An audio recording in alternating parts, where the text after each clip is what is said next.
Hey there YouTube, it's Patricia with through-these-eyes.com, and today I thought I would share a very special recipe with you.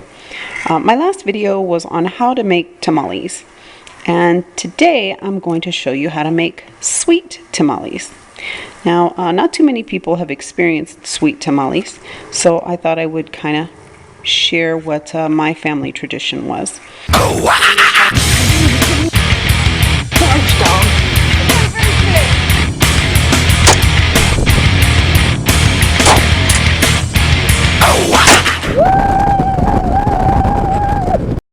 Now in this pot, I'm sure you can tell that that's cinnamon, but what is also in this pot is, well, there's 6 cups of water, and let me show you what else goes in.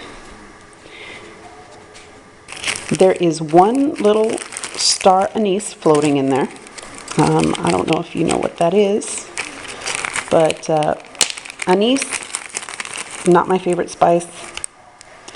Looks like that. Ooh, can you see that? Pretty. It stinks. Well, actually, I shouldn't say that. It smells like black licorice. And since I don't like black licorice, I think it stinks. But it gives the tamales a very delicious flavor, actually. So there's one little star anise in there. There's about 4 sticks of cinnamon. And this is also something that not too many people see very often. Can you see what that says? Let me see if I can focus. Oh, come on, camera. Well, obviously you guys can read brown sugar, but just above brown sugar it says piloncillo. Piloncillo, duh, means brown sugar. But anyway, it comes like this. It's like super, super hard. It's like brick hard. But I put 1 whole cone of this brown sugar into the pot and give it a little bit and it melts. It just dissolves. So this right now smells so good and it is very sweet. But this is what I'm going to be using to make the sweet masa. In the pork tamales video, we reserved the pork stock to use in the masa, and today we're going to be using this sweet water. Okay, we also have, while that's cooking, 2 cups of raisins, and they are sun-made is the best, people. Sun-made is the best. Sun-made raisins. There's 2 cups in water soaking to plump back up. You want them to plump up just a little bit. Yum. And I'm also going to be using today, as I said in my last video, you have to use masa. You have to use lard. Lard is key in any good masa recipe. It just adds great flavor, and yeah, a tamale isn't a tamale without masa. Without a tamale isn't a tamale without manteca in the masa. That's what I'm trying to say. I'm also going to add a whole stick of butter. Oh, here, butter. Real butter, not margarine, not oil, butter. Gonna add a little sugar if needed. If needed, anything sweet needs a little salt, and 5 pounds of masa, sin preparar, without being prepared. Okay, so it's just your plain masa. There's no oil or salt or anything else added to that. All right, I'm gonna wait until these are fluffed a little bit. This boils a little longer, and then I will get to preparing. See you in a bit. Okay, I'm ready to start making the masa. And I'm gonna make the little nest, little center hole spot. Now we're gonna start, I'm gonna go ahead and, as tradition, start with a little bit of salt. I'm not gonna add as much salt as I did to the pork tamales, because these are sweet. It's probably, I don't know, a teaspoon and a half, maybe a tablespoon of salt. And in my pot here, I've melted about a spoon and a half of lard and a whole stick of butter. I'm going to pour that in the center. All of that. And then I'm going to, I've drained my broth, and it's a nice, deep, rich brown broth. I'm going to pour a little bit of that in the center as well. And start mixing.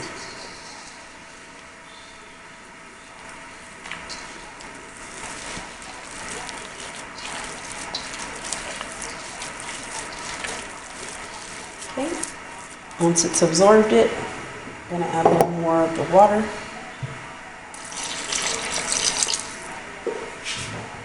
I'd say it's probably about a cup at a time.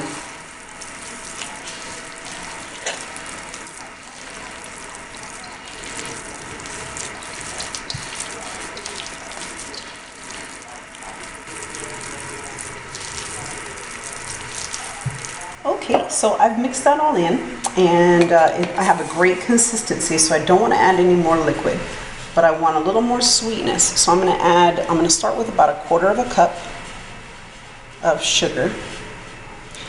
This isn't always necessary, it just kind of depends on how much water you use when you're making your sweet water. I used 6 cups, and I probably have used about 3 cups of water, so I probably should have stuck with about 4 cups of water instead of 6. I was afraid I wasn't going to have enough. So I've added some sugar. I started with a quarter of a cup, and we're just going to incorporate that. Now, I know it seems like it's going to be a lot, and when you taste the masa, it should be sweet. Not necessarily sickly sweet, but you want it a little extra sweet because some of the sweetness actually comes out when they're cooking. The tamales, the corn will come out more in the tamales, so they won't be as sweet as you think they are. Just like they won't be as salty as you think they are when you add a lot of salt. Okay, it looks like it's all mixed in nicely. So now I'm going to add in my raisins. I've drained the raisins, and they're nice and fat. And this is, again, about 2 cups of raisins. I'm just going to try to evenly incorporate them. Sometimes it looks like it's not enough raisins. So I'm going to add some more, because I like to see a lot of raisins in here.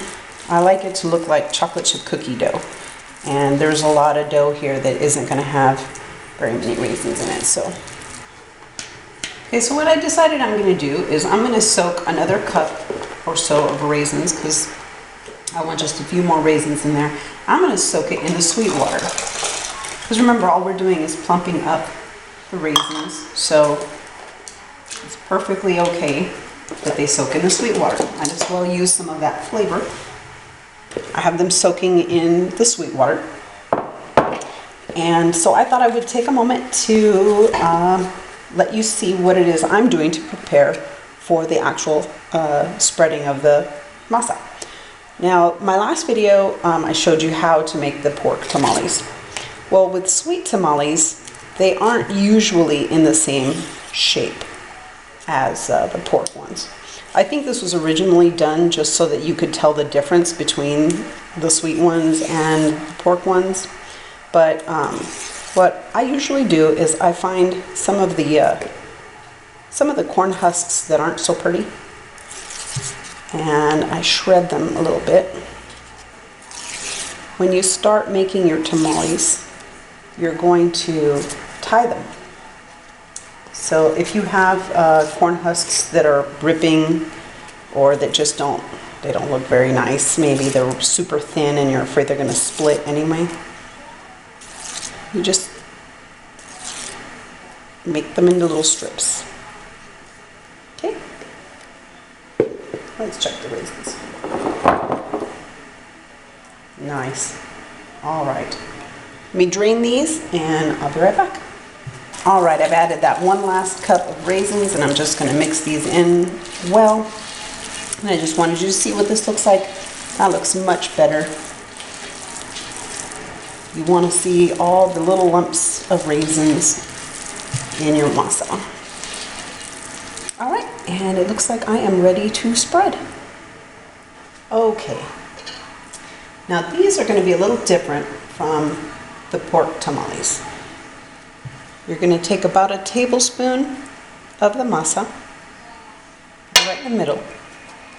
And instead of spreading it, you're going to fold it over, fold in the sides, so it makes like a little bag. And then you're going to take one of your strips and you're going to tie it.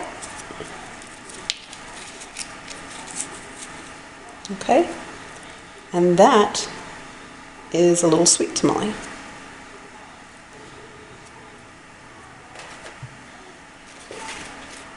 Just a little bag.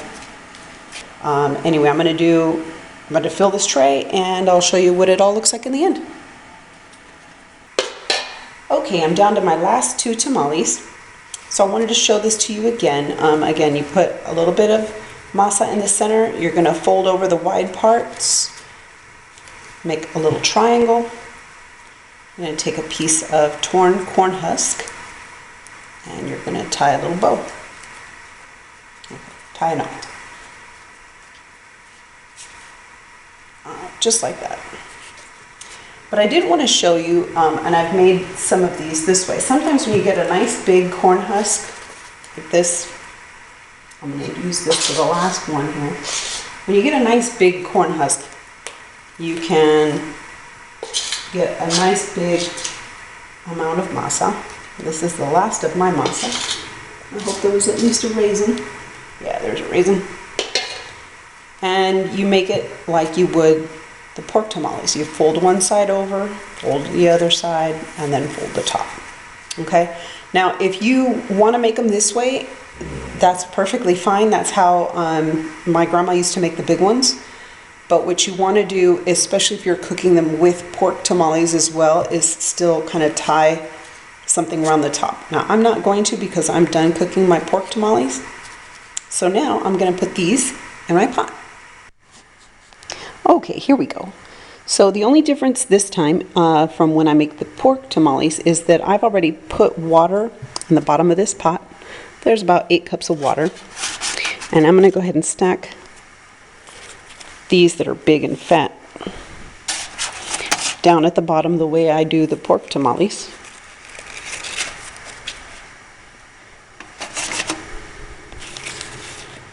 And then I'll show you how you stack the others. Okay, so I've placed the big fat sweet tamales down at the bottom. And now I'm going to find the big fat sweet tamales that are packaged like this. And what you're going to do is you're just going to start really placing them so that they stand up. And now this is where I do make a second ring. In my pork tamale video, the center here was open, but in this one I do fill the second one. And now the rest, I'm just going to stack up along the side and work my way in.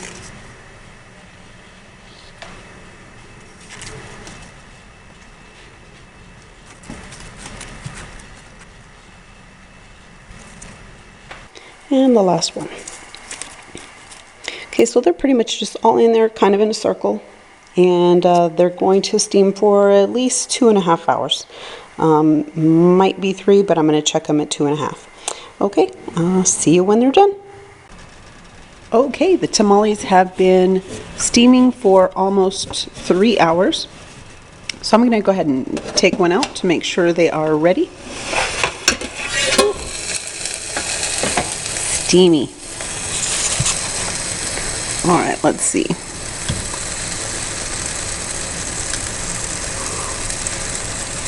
Take this fat one off the top.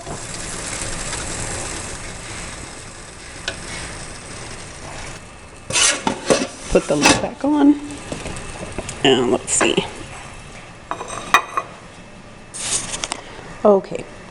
So you should let them set a little bit just so they can cool. But you don't have to untie them. You just pull the little tie right off. And you know the tamales are done when they come off of the corn husk easily. Ooh, hot. And it looks like it is coming away from the corn husk easily. Yep, see, nice and clean. Okay, and they are meant to be small. This is a dessert, so don't make them very big. I did go a little crazy on a couple of them and made them pretty big, but anyway, they're supposed to be small. We enjoy these for Christmas, New Year's, for birthdays. I usually only make them actually around Christmas time and enjoy them through New Year's, and well, my birthday's in January, so I actually enjoy them for my birthday as well. But anyway, this is what they look like when they're cut into, and yeah, super delicious. Plump raisins in there. And let's see.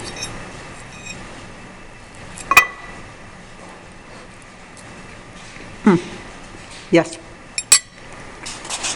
Hot and delicious. Okay, well, I hope you've enjoyed my short little video. If you have any questions, please feel free to contact me. Visit my website, through-these-eyes.com, and leave a message or a comment below. Please like, share, and subscribe. Thank you for watching, everybody. Enjoy the rest of your holidays. Bye.